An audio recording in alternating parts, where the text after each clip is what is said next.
हामी बेलौरी नगरपालिका ward number 6 मा छौँ र यो केरा खेती कसरी हुन्छ भन्ने कुरा धेरै दर्शकहरूलाई एकदमै जिज्ञासा हुनसक्छ।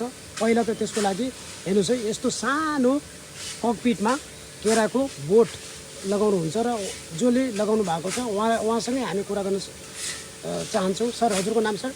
मेरो राजेन्द्र छन्।